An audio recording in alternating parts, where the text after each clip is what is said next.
I'm Gilliano Lawrence. I'm rowing with the best guys I know in the business, just the ocean life that we are accustomed to. John Watt, Nico Sohoyos, How you go again? Si Hoyas. The P is silent. and Eli Fuller. I'm Eli Fuller, and I'm captain and sort of ringleader of the Team Antigua. We're gonna do the Talisker Whiskey Atlantic Challenge in 2017. We've been together as a team for about 6 months. We've known each other for, well over 12 years. Time on the boat is very important for us right now since we have perfect conditions to do it. It can vary just as much as the Atlantic Ocean can.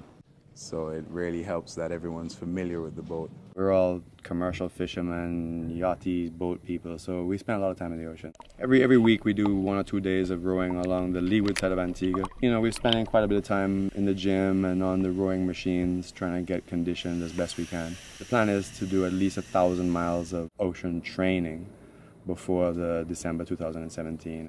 We had a little tropical storm that was forming on our doorstep, and being close to the conditions that we would experience while we're out there, we decided, hey, it's a perfect opportunity for us to go for a row. It was amazing. It's everything that we expected. The winds, the waves. It's very, very challenging trying to row while the boat is literally seesawing from side to side. Took it as an opportunity for some promotion and some adventure and some good training. When we first got out there, it was nasty. When the second we cleared the entrance of Falmouth Harbour, we had a nasty squall. We looked up and this band of blackness was coming towards us like really fast. In a tropical cyclone, the storm is moving 20 miles an hour, which this one was, but it's also rotating. The bands are coming through at probably 40 miles an hour. They're spinning much faster. And so we went from having 15 miles an hour to 40 miles an hour in about 2 minutes. The wind was literally coming from everywhere. It was grey, it was dusty looking. I couldn't tell if that was John or if that was Eli. Extreme noise, tearing everything apart, moving the boat, blowing us away. We couldn't settle ourselves in the seats properly. We couldn't row properly. It was violent. I was trying to get my harness on, and I realized, look, I don't know if it's on properly. I don't want to have this thing not on properly if we have a problem. So I just said, to hell with the harness. Nico got his on nicely. Gilly had his on nicely. At that point, everybody was stoked. Everybody was just happy to just be out there and experience a difference on the boat rather than just being flat calm. Very soon, we had a first situation that we'd never encountered before. We had to use the dagger board to get out of the harbor, and a wave came and tossed us, and the wind hit us, and all of a sudden we stalled, and we were stuck. And for a minute there, we thought maybe the rudder was broken. We couldn't steer. And so lesson number 1 was learned. Once you're dead in the water and you can't steer, that's your most vulnerable position on that boat. Yeah. Waves could come and hit you broadside, and then you're gonna capsize no matter what.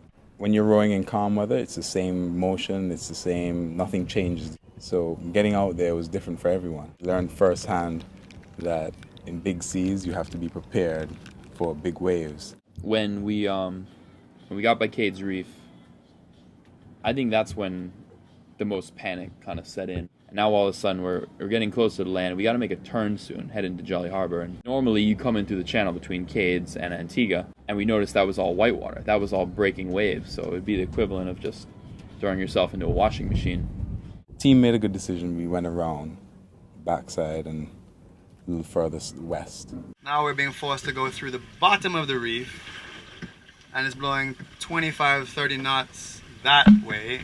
So we're gonna have a hard time getting across, but that was our only option because of the breaking waves inside of the reef. What's interesting about storms is places that you'll never see waves, all of a sudden there's action there. And, it has the power to move a beach or, capsize the biggest of boats. We were admiring all those waves coming in. They were massive, and we slid down the waves. We were collecting ridiculous speeds. So all of a sudden we look back and there's this 15, 20-foot wave that's not just gonna slump out like the other ones. It's actually breaking. Like you could surf that wave. It's coming down. I was steering the boat, and I tried as best to get the boat to turn down a little more down sea so we could just ride the wave, but it came up and it capped right on our stern. And you could feel the boat getting very wobbly because it wants to turn, and John would just pull it back, and it wants to turn the other way, and John would pull it back. And it just got to that point where I think we had the maximum velocity coming down the wave. And you could feel the boat start to turn a little more than before, and all of a sudden, we knew that was it. Before we knew it, everybody was in the water. We were rolling and tumbling with the boat. We capsized. It was pretty much in slow motion. I jumped over, and then I realized I had this harness on, so I couldn't really go anywhere. So I was being held onto the boat as it was flipping around. And there's instruments flying past our head. It was kind of crazy because we went from a really rough environment, strong winds, waves crashing, to just total silence, being underwater. And then all of a sudden you emerge, and then there's 35-mile-per-hour winds again. You see the boat 30, 40 feet away, going downwind.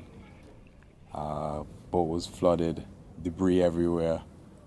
My first thought was hoping everybody was okay, hoping nobody hit their head, nobody was submerged.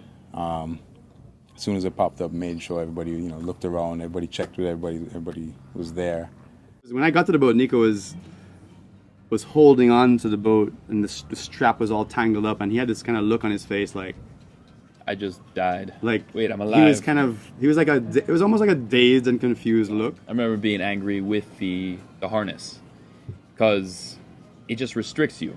And when you're at sea and you're put in a situation, you want to move freely and do what you're accustomed to and survive. And I think I came pretty close to losing my life if the boat stayed under any longer or continued to flip. The freediving that we do helped a lot because you learn not to panic in a situation. You learn to hold your breath.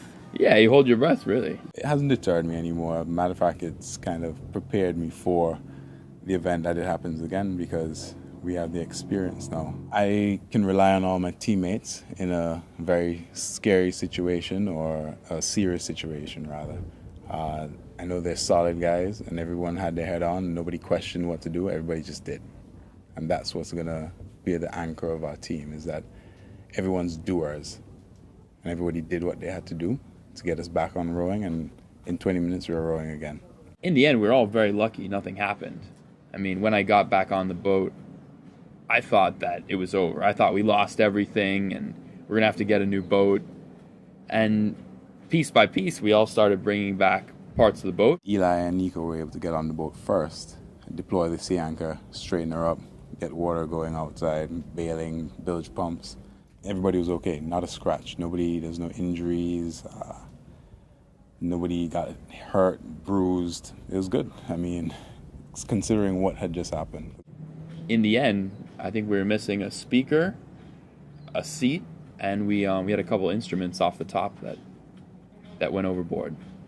I'm really happy that it happened because that's part of training, and nobody can tell you how to prepare for a capsize at all. I think the harness is important and it's going to be key when we're out at sea, but we're going to have to make some adjustments to the length of the harness and possibly simulate the same scenario and see how it comes out. But I'm not putting that back on unless we do some adjustments. With it being short, if something violent happens to the boat, you're on that boat having the violent thing happen to you. You know what I mean? You don't want to be having oars smack you around. You want to be away from the chaos, let it settle down, and then pull yourself back to the boat, you know? The way the harness is set up, there's a stringer line that runs up and down the boat, and you clip in. So no matter where you are, whether you're rowing, steering, or eating Grace before meals lunch, you can be clipped in. And the issue is, once you go overboard, that harness is going to slide until it catches on the end and keep you right there where all the tackle is, where the rudder is, where all the instruments are, that sharp stainless steel. So you need to be out of that whole gear by the time the harness catches you. Hitting the water at 8 miles an hour is not going to kill us, you know, but hitting an oar or the antennas that one of these guys broke off, you know, like one of those things could do some serious damage, you know. We lost some electronics, as you see here. We have a little snap off. I don't know what was on here, but a gun. And GPS. No GPS. Minor damage for the experience in the end, and something we can learn from because you'd rather that happen now practicing than out at sea, really. In the Atlantic, it's not only part of the rules that we have to be strapped in, but we can't swim to shore. I mean, I can swim to shore from a mile offshore, and so can all of these guys. But in the Atlantic, you can't swim to shore. There's no shore out there, you know, for 2,000 miles or whatever, 1,500 miles. So Yeah. we're going to be strapped in at all times. There's no doubt about that. But we want to be strapped in with safer equipment than what we have. We're going to move forward with taking it as experience and as a learning curve, happening now rather than happening when they're at sea at night. You know? If we have another storm in a month from now, God forbid, we don't want storms here in Antigua, but if we do, and there's a similar forecast, we'll go and do it again. I know where we'll be, for sure. Yeah, we'll be doing it again. We're very serious about ocean conservation, and that's one of the things we want to create awareness about ocean conservation. And our next trip is going to be without passports. We're going to go to Redonda, which is part of Antigua, Barbuda, and Redonda. And we want to do overnight, which is good training. We need to do that. Open ocean, but also, you know, do some photos, videos of this amazing ecosystem, which one day may be a marine park and a national park of Antigua and Barbuda. Anybody who gets to the top of Redonda is lucky. It's just such a beautiful, incredible place. And so we want to share some of that video footage and adventure with our audience. Should you go right now? We have some electronics to fix. Yeah.